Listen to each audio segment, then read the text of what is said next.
Another silly, funny LS secret or LS thing.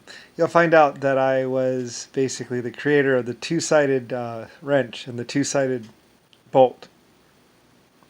Like I said, nuts. I did four-sided, but or eventually like eight-sided or whatever, or six. What's it called, more hexagonal shape. But the first bolts were two-sided, as in two flat plates, two flat parts, and then you'd put a wrench over it and turn it. But that was an LS thing, or probably a Belfast or Irish thing. Like I say, Irish do a lot of the work, and also Scottish. I mean, well, Irish are basically Scottish. The Australians are Scottish or Irish people only, like with some German mixing and some other mixing, and also a couple generations removed. Like because Irish go all over the world. I lead them all over basically, and we go everywhere. With the ships and stuff, and so do Japanese and Chinese. Although eventually they more or less stay in their own little areas.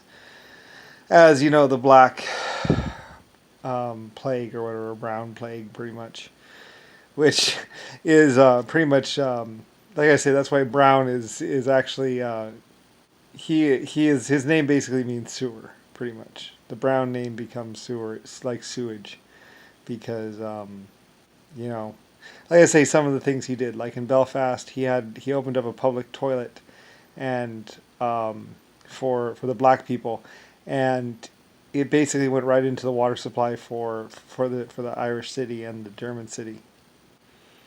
And he had a toilet there, a little box. Basically, they sold or ripped off some of there had been some sort of store there or some sort of business there, and it was using the water power. It was one of mine.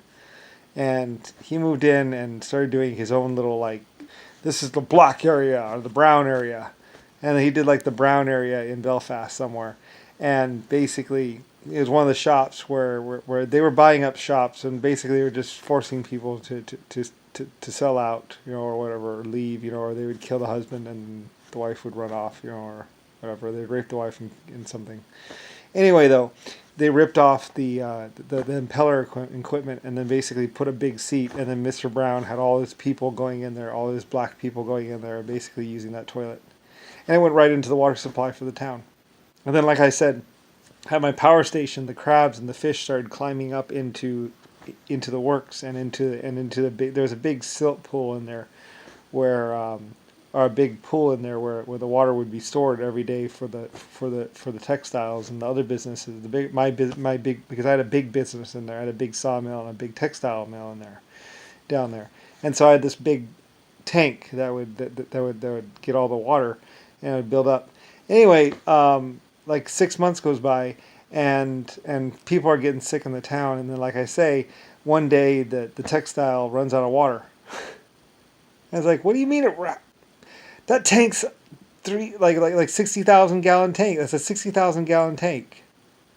How can you be out of water? There's three of them, like 1,000 gallons a piece or something like that. There's these three big tanks, and they go into and they're somewhere around Belfast or somewhere around in there, and or one of the cities. And I'm like, how can they run out of water? I mean, that has enough water for 2 days worth of operation. You ran out of water by 12 o'clock or 1 o'clock. Like, yeah, sir. I'm like, okay, go up there. There must be something in the tank. So they go up in there and they pull the lid off. They look inside, and there's 3,000 fish, and like maybe 1,000 crabs. But basically, and they take a picture of it, like I say, and you see when they drain you see all the fish flopping around in there, and basically they're like, "We knew you wouldn't believe us," you know.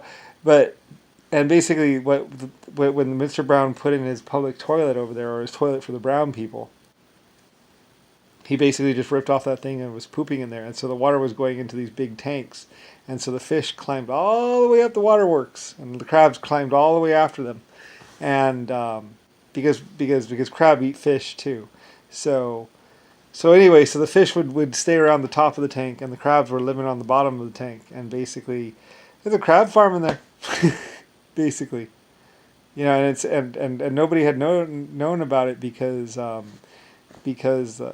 there's some grates for children and stuff at the bottom, but the crab and the fish were able to swim past the grates and swum, following the fecal matter and the urine all the way up into the big tanks, and then they would fall in and or go in, and they would go right past the impeller and everything, because at nighttime the waterworks are turned off or something.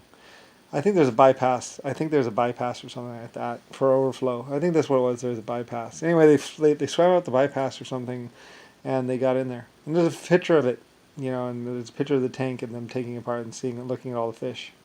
Those fish weren't supposed to be in there. They followed. That was Mr. Brown and his black colony in Belfast or somewhere around there. What's it called? Anyway, yeah. So anyway, he was just trying to make people sick. And they dumped trash, and they clogged up this, and then they also clogged up this like there's like this 30-foot or 12-foot tall pipe, and they filled it halfway with trash basically, because they're just dumping all the black people and brown people person's trash. They're charging the city for cleaning up, and then they would just take it right in there and dump it in there, and it would clog up against the other impellers. So anyway, the Irish knew all about it, and I knew everything about it with what was going on. So, and that's why the black community were kicked out of Belfast, because they're just causing problems for everyone. So anyway, yeah. And anyway, like I say, I'm LS. That's why stars are called stars, because it's my last name. Well, it's because I also built the sun basically and the earth, and a long time ago, and basically, and there's so many of us that it's 80 galaxies. So there's this galaxy. There's one that's going to come near us and possibly hit us, and then there's 800 others, or 80 others. At least there's quite a few others. At least 4 or 5. Like I had one, and then I built another one, and I built another one, and I built another one, and then I built another one, and I built another one, and then I was just building. And then after that, my life forms were building under me. So, like I said, there's a while where I was just like leader, granddaddy of them all. LS. And then because I created exoskeletons, endoskeletons, and quite a few life forms, and then I also created life forms for other people and other things, and just I was a creation guy. Civilization master, the number one civilization master. Like I said, I figured out the particles, and then I figured out the way to make water and everything, and make any particle anything and all that. So, and then I helped other people know that, or other life forms know that. So yeah, so that's at my tippy top high point of power and knowledge and whatever. I was like, all right, now I'm gonna give it away. Yeah, I was like, okay, well, other people can know how to do it too, and all that. So I helped out other races, and they were able to watch me, and like I documented the creation of a sun, basically. I documented the creation of everything, the creation of that star and this planet, and others. And like I say, it came into question about whether or not who I was and what I was. And then other life forms said, well, we watched you do it, so. But they didn't say it with the Irish accent. They said, we watched you do it, so we know you're the one that did that created that sun and that Earth and those planets. So, and I did it with other galaxies, other solar systems, as they say it. But this one's called, actually, believe it or not, like I say, Earth and the Sun is the only one that's called Soul, because I think it's my number one. It's my first one. Or the first one on record that they know of that I created. So that's why they call it Soul, because it means one. So this was the first one that I did that was actually documented, because I was like, okay, I want to document this because I'm doing it so much that I want to get, hey, documented sun and planets. So that's why they actually call it Soul. And it actually just means one. So this was number one, and then the one that's coming at us, that's going to hit us, is actually number 2, and that's actually forms up a giant space clock or universe clock or galaxy clock. It's two galaxies that basically that are basically a clock. That is a universe clock, universal clock. 2 galaxies make a universe clock because they were 100 trillion years apart, and now they're 68 billion or something. Anyway, and then there's all the other ones. And I think I might have actually told them about it, actually. Like in 1960, I actually said, well, there's a universe that's coming at us that's supposed to pass by us. Because I thought it'd look cool to see a universe because they spin, so it should just spin right by us. and then it should like yo-yo effect back.